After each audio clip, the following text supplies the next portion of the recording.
Well, I'll get to the story in just a minute, but Darren Reed is a guy that would have incredible spring trainings, probably lead the team in home runs and RBIs, and would never make the team. And it was one of the most, I guess for him, obviously frustrating, but one of the most ironic things I remember growing up as a kid. And Darren stopped by the website recently, and I'll tell that story in just a minute. And that's how we got him on. He actually came to NYBD and was talking, actually interacting in the comments section. And I thought it'd be cool to get him on.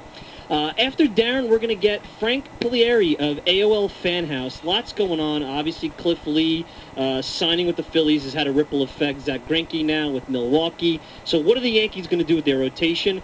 Frank thinks they should do a little bit of a youth movement. I agree with him. We'll get his take on some of the young pitchers.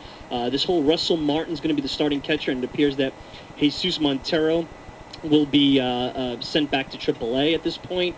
So we'll get his take on that, and maybe some of his thoughts on whether the Yankees should be spending on these relievers. They haven't so far, other than Pedro Feliciano signing the 2-year, $8 million deal. I know some fans are upset that they didn't go after Bobby Jenks. But the Yankees have a lot of young arms in their system, and I think it'll behoove them, as Frank said in a column recently on AOL Fan House, to go with some of these young arms, see how they develop. And I think they have plenty of resources from the minor leagues that will be able to step in at any point this year and do a similar type of performance that some of these expensive middlemen would, and maybe even some of the veteran starters that are left, like a Derek Lowe or someone of that ilk. So we'll get Frank's thoughts on that. And then to wrap up the show, a new contributor, Devin Teeple. Devin has a website called the GMsPerspective.com, but he's a freelance writer, and he does some writing for Maury Brown's Business of Baseball. And I had promised last week, and I couldn't get to it, that we were going to talk about two, I guess, just general baseball topics. One was this Buster Olney playoff proposal, where instead of having divisions, you'd go back to the old American and National League team, and the top 5 teams in each league make the playoffs, balance out some of the payroll disparity. I have some thoughts about wild realignment. I've been talking about this for a couple of years, so I think it'd be interesting to get Devin's perspective, someone who really looks at baseball from a top-line point of view and delves into this more than just in New York. Is actually up in Canada. So this is something that would be near and dear to him, with the Toronto Blue Jays being one of the teams that really gets affected in the American League East by being in the same division as the Yankees and the Red Sox. And then the other thing, and actually Devin wrote about this, is that the SEC, Southeast Conference, college baseball, is going to be instituting a play clock. And what that is, basically, the pitcher is going to have a certain amount of time to pitch the ball, and then it'll be called a ball, or if the batter doesn't get into the box at a certain amount of time, it'll be called a strike, meant to speed up the games. And look, we all love baseball, we love the drama, but I'm another one who can't take 3.5-hour games. I mean, that's why I like National League Baseball, not just because I'm a Mets fan, because I know that, in the audience they're going to say, oh, you like National League Baseball because you're a Mets fan.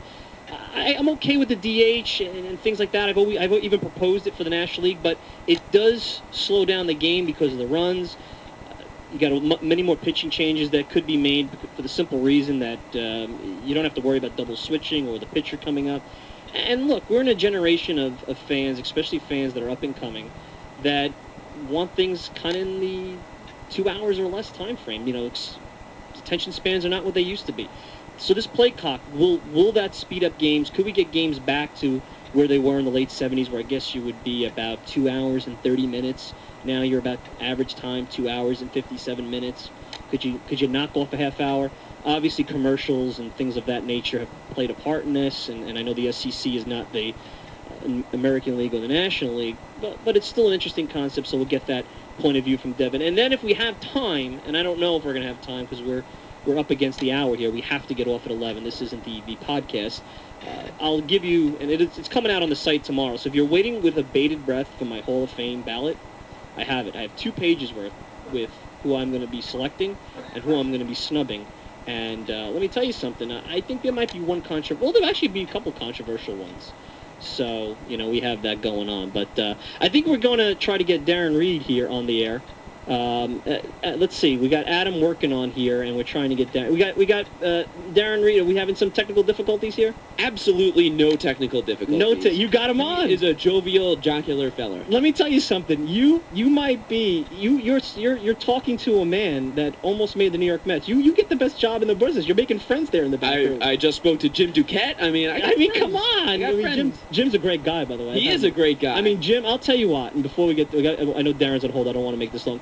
Jim Duquette has been one of the nicest individuals that I've dealt with, and I'm not nowhere near any of these big shots in this business. Jim Duquette's one of the nicest guys in a business. I mean, he genuinely seems like. He genuinely is. You could email him. I've emailed him questions, just hey, what do you think of this? And he'll get back to you. So he does a great job on Sirius XM, and he has the Neff Cure Foundation, which his daughter has a good man. So, but anyway, let me get to our first guest. So here's the deal. As I was saying in the opening, the last couple of years in spring training, you always have a player that just hits the hell out of the ball or pitches really well and doesn't make the team. Sometimes it makes sense. Sometimes it doesn't. And you feel for these guys because the difference between, in some cases, a big league job and not a big league job, it's very thin line. There's politics, there's numbers, right place, right time. Not everybody's Albert Pujols or A-Rod or guys like that. There are plenty of guys that are interchangeable. But these are people who put a lot of time and effort, and they have families, and believe me, we were talking about the Hall of Fame vote just a couple of weeks ago, and look, there's pensions on the line here. There's a whole lifestyle that comes with making the big leagues, and it's not just the multi-million-dollar deal. So, anyway, what I remember as a kid, there was an outfielder by the name of Darren Reed who would come to camp with the Mets. He was actually acquired from the Yankees in their Rafael Santana deal. So I'm dating myself here. He would come to camp with the Mets, and I don't have the numbers. I couldn't find them, but I know one spring he hit over 500. I know one spring, I swear I can remember he hit 10 home runs in spring training in a month. And the guy would never make the squad. He'd be like one of the last cuts. And, fans at that time, if you had the internet during that period, this would be one of these cult heroes like Ruben Gotay became for the Mets a couple of years ago, and, Lastings Millage for a while when he was a prospect for the Mets. So, anyway, I called this the Darren Reed Award on a website the last couple of years, and lo and behold, I guess Darren must have found the website, left a nice comment in the comments section. We had some correspondence back and forth, and I said, let's get him on the show and chat a little bit, and he's joining us now. Former Mets outfielder Darren Reed. Darren, pleasure to have you on tonight. How are you? I'm fine, Mike. Nice to talk to you finally instead of emailing back and forth. Yeah, I know. So listen, here's the deal. How did you come across us? I mean, what were you just Googling your name? I mean, how'd you come across our little humble abode? You know what? I have absolutely no idea.